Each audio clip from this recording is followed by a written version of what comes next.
कुशीनगर से बड़ी जानकारी, मृतक बाबर के परिवार को धमकियां मिल रही है। आरोपी जो है वो धमकी दे रहे हैं उनके परिजनों को।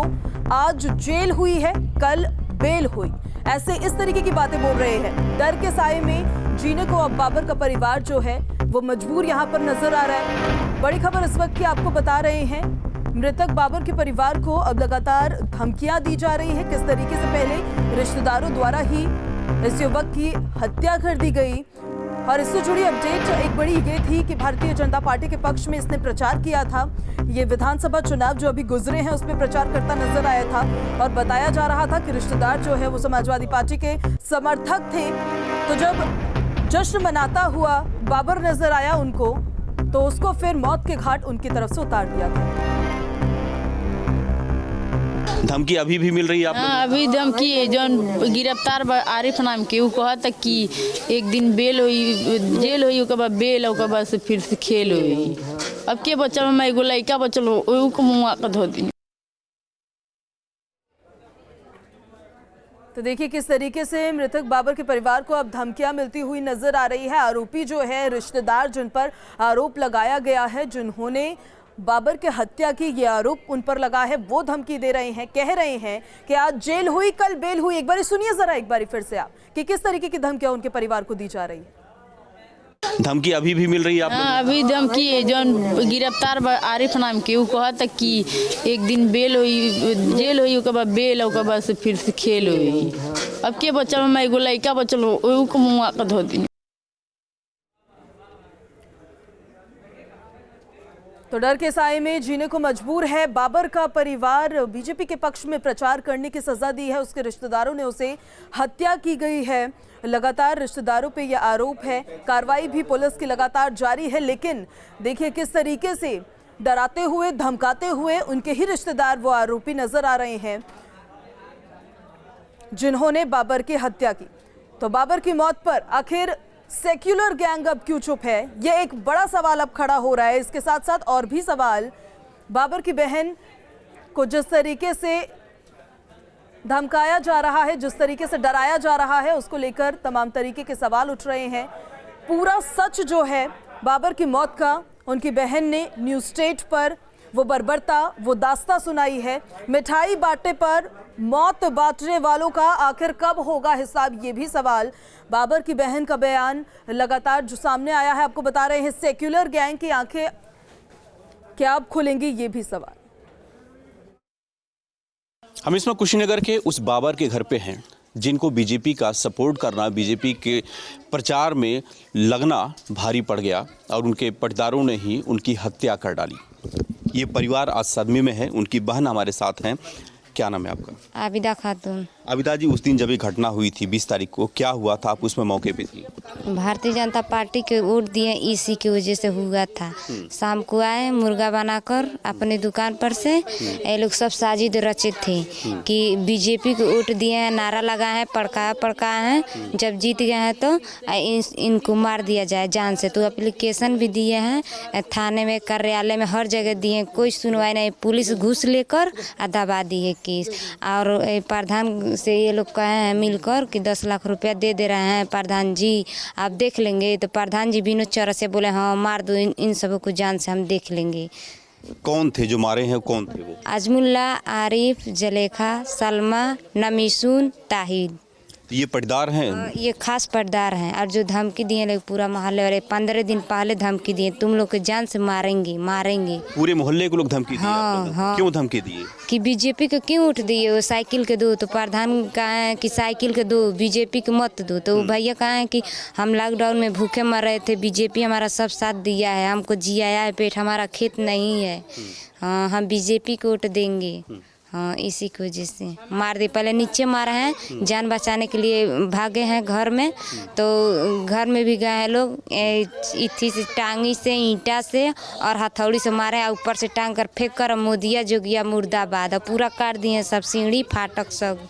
अच्छा, ये 10 तारीख को बीजेपी जीती थी। 10 तारीख से लेके 20 तारीख के बीच में 10 दिन में क्या हुआ था? धमकी दे रहे थे सब, क्या कर रहे थे? पहले से हमारे भैया प्रचार कर रहे थे बीजेपी के। पटदार है बगल वाला घर जो है, वो क्या बोलता था? वो बोलता था कि प्रचार मत करो, करना है तो साइकिल के करो, बीजेपी के मत करो हमारे सामने। हाँ, नहीं तुम लोग को जान से मार देंगे, घर भर के वोट मत दो। तब प्रधान के सहयोग लेके मारल हलो बाबू के हमरे। हाँ, प्रधान के साजिद रहल। हाँ, मुआ के फेंक दे हम देख। आप लोगों को भी धमकी दे? हाँ, हम को धमकी दे रहे हैं जो उनको खा गए नहीं, जब तहन वो लोग उनके खा गए जाए, जब कुछ कर नहीं पैबा जा खाली बाबा को उठ दहल न तो सामने के गई हाल बोल न कोनो हमार बाबू एगो नहीं कैले रहना। 2 लोगों को बताया जा रहा है कि गिरफ्तार कर लिया गया है, बाकी अभी भी फरार हैं। तो अभी क्या धमकी अभी भी मिल रही है आप लोगों को? हाँ, अभी धमकी है। जौन गिरफ्तार आरिफ नाम के, वो कहता कि एक दिन बेल हुई, जेल हुई, ओकर बाद बेल, ओकर बाद से फिर से खेल हुई। अब के बच्चा में एगो लड़का बचल, को मुआ के धो दी। ये परिवार जब से घटना हुई तब से सदमे में है। इस परिवार के लोग लगातार सुरक्षा की गुहार लगा रहे हैं, लेकिन घर पे कोई भी पुलिस वाला आपको नजर नहीं आएगा। घर क्या, पूरे गांव में नजर नहीं आएगा। जो आरोपी गिरफ्त में आए हैं, उनके परिवार के लोग आज भी धमकी दे रहे हैं कि आज भले ही हमें जेल होगा, लेकिन कल बेल कराएंगे और परसों फिर से वही खेल करेंगे जो इनके बेटे बाबर के साथ किया है। वीडियो जर्नलिस्ट हमारे सहयोगी दीपक भी हमारे साथ सीधे जुड़ गए हैं, ज्यादा जानकारियां वो भी आप तक पहुंचाएंगे। दीपक, लगातार धमकाया जा रहा है परिवार को, कह रहे हैं कि अभी जेल हुई है, फिर बेल होगी और फिर खेल करेंगे ये लोग। पुलिस प्रशासन को इसकी जानकारी दी गई है कि अभी तक, और क्या कुछ किया है उन्होंने इनकी सुरक्षा को लेकर?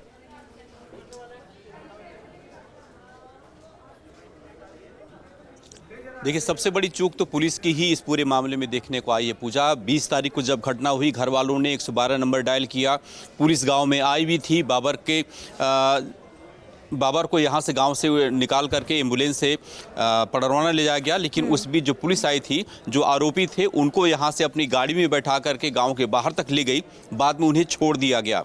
21 तारीख को बाबर के भाई जो हमारे साथ इसमें मौजूद हैं, इन्होंने 21 तारीख को रामकोला थाने में तहरीर भी दी पूरी घटना की। 21 से 27 तक पुलिस हाथ पे हाथ धरे बैठी रही, इंतजार करती रही, और जब बाबर की मौत हो गई तब जाकर के इस मामले में आनन फानन में मुकदमा दर्ज किया गया। किस तरह से पुलिस की लापरवाही इस पूरे मामले में सामने आई? सर, वैसे तो देखा जाए तो पुलिस की ज़्यादा लापरवाही है सर, क्योंकि उस दिन जो घटना हुआ सर, उस दिन चाहती तो अरेस्ट कर लेती, लेकिन नहीं कर पाई। तो हमारा भाई जब लखनऊ था, मैं जैसे ही लखनऊ हॉस्पिटल में पहुंचा तो पूरी घटना का जानकारी हमने लिया। तो माता जी भी बता रही थी कि वो लोग, उसका जो बच्चा है अजमुल्ला, आरिफ नाम है उसका, वो बोल रहा था कि आज जेल होगा, कल बेल होगा, परसों से वही खेल होगा सर। उसके बाद से हमारे भाई को एम्बुलेंस से ले जाया गया, और ये क्या नाम है, पुलिस भी उस टाइम आई थी, तो बुलाने पे निकल नहीं रही थी। पुलिस लोग बुला रहे थे, घर से निकल नहीं रही थी। तो प्रधान जी, विनोद प्रधान जी आए, मेरी मम्मी पूरा तहरीर बता रही थी। विनोद प्रधान जी आए और उसके बाद से जब बोले तो उसकी औरत निकली, तो पुलिस वाले 2 पकड़ के ले जा रहे थे उनको और उनके पतोही को, आरिफ की औरत को। तो सर आगे तक ले गए, गांव की तरफ ले गए और फिर उधर से छोड़ दिए। जी सर। 27 तारीख जब तक आपके भाई जिंदा थे, तब तक क्या पुलिस ने इस मामले में जो आपने मुकदमे दर्ज कराने के लिए वहाँ पे दिया था एप्लीकेशन, उस पर कोई कार्रवाई की थी? जी, धारा 8 कर लिया गया था, और वो जो गिरफ्तार किसी को नहीं किए थे सर। जी, जैसे मौत का खबर वो लोग सुने, तुरंत 2 आदमी गिरफ्तार हुआ सर। अच्छा। सुनने में ये आया। अभी कितने फरार हैं इस पूरे में? अभी 4 फरार हैं सर। धमकी चारों दे रहे हैं? अब धमकी सर उसी दिन दिए थे धमकी कि वो आ जाता है तो फिर उसको भी मार दिया जाएगा। जी, और पैसे देकर फिर सॉल्व कर लिया जाएगा, बस यही बोले थे। अभी तक जिला प्रशासन की तरफ से या किसी पार्टी की तरफ से कोई आपको सहायता या कोई मिलने आया? जी, विधायक जी भरपूर सहायता किए हैं, पीएन पाठक जी, और वो यहाँ भी मिल आए थे दफनाने के लिए, और लखनऊ भी गए थे। बिल्कुल पूजा, हमारे पीछे जो आप घर देख रही हैं, यही वो घर है जहां पे बाबर का परिवार रहता था, और उसके बगल का जो 2 घर आपको दिखाई दे रहा, वो उन 2 पटदारों का घर है जिन्होंने इस पूरे मामले को अंजाम दिया, पूरे घटनाक्रम को अंजाम दिया। ये 2 पटदार वही थे जो समाजवादी पार्टी का सपोर्ट करना चाह रहे थे, लेकिन बाबर ने जब बात नहीं मानी, और बाबर का ये कहना था कि जब कोरोना काल में बीजेपी ने उसके परिवार को खाने के लिए अन्न दिया, उसके परिवार को हर एक सहायता दी, तो फिर उन्हीं का सपोर्ट करेगा। गांव के तमाम लोग, हालांकि इस गांव की अगर आबादी की बात करें तो यहाँ पे 70% आबादी मुस्लिमों की है। तमाम लोग यहाँ पे समाजवादी पार्टी के साथ है, लेकिन बाबर का परिवार बीजेपी के साथ डटा रहा और यही खामियाजा इस परिवार को भुगतना पड़ा। बाबर को पीट कर इस घर के बाहर मार दिया गया। सपोर्ट करेंगे, किसको नहीं करेंगे, ये उनकी चॉइस है। इस पर अगर हिंसा की जाएगी, गुंडागर्दी की जाएगी, अपने आप में तमाम सवाल खड़े करेगा। अभी आप उनके भाई से बातचीत कर रहे थे, आप जरा उनसे ये भी पूछेगा कि अब जब उनको धमकियां मिल रही है तो पुलिस प्रशासन को क्या उन्होंने इन्फॉर्म किया है कि उनको इस तरीके से धमकाया जा रहा है, और अगर उन्होंने इन्फॉर्म किया है तो उस पर अभी तक कितनी कार्रवाई हुई है, कहां तक मामला आगे बढ़ा है?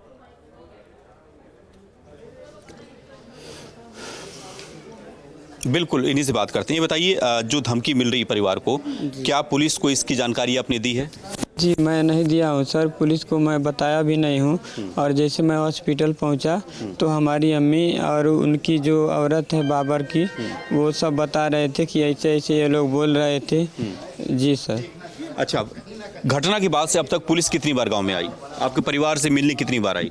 हमारे परिवार से मिलने के लिए मुझे मालूम नहीं है सर, लेकिन मैं लखनऊ में ही था जब तक मेरा भाई, जैसे मेरा भाई जो शुक्रवार के दिन उसका मृत्यु हुआ लखनऊ में बॉयज़ हॉस्पिटल में, तो उससे एक दिन पहले मेरी फैमिली का धड़कन बहुत तेज़ हो गया।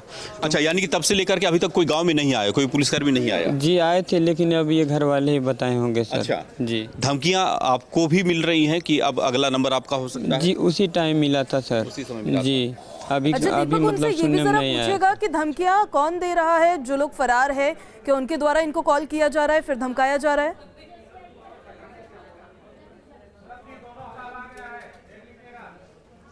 अच्छा, ये जो धमकी मिल रही है वो किसके द्वारा मिली थी? जी अजीमुल्ला का जो लड़का है, आरिफ नाम है उसका, वही धमकी दिया था। आरिफ अभी बाहर है कि जेल में है? जेल में है, और मेरी मम्मी के सामने ही वो तहरीर किया था कि वो आ जाएगा तो उसको भी मार दिया जाएगा, और जो होगा हम लोग। अजीमुल्ला के लड़के ने धमकी दिया था। अजीमुल्ला भी इस मामले में शामिल थे? जी अजमुल्ला का पूरा हाथ था सर। अजीमुल्ला भी बाहर हैं, फरार हैं? जी वो फरार हैं, वो पूरा वो गेमलर हैं वो सर, सारा खेल उन्हीं का है सर। अजीमुल्ला और छोटे लाल। क्यों जलन रखते थे आपके परिवार से? जलन उससे इसीलिए रखते थे कि वो जो है वो अकेले मतलब अपना अलग मतलब दुनिया से रहता था, अलग हिसाब से, और सबसे मोहब्बत रखता था, लेकिन इन लोगों को उसको देखा नहीं जा रहा था। थोड़ा ठीक है, तो लगातार दीपक आपसे हम अपडेट्स लेते रहेंगे, जरा आप उन्हें भी समझाने की कोशिश कीजिएगा।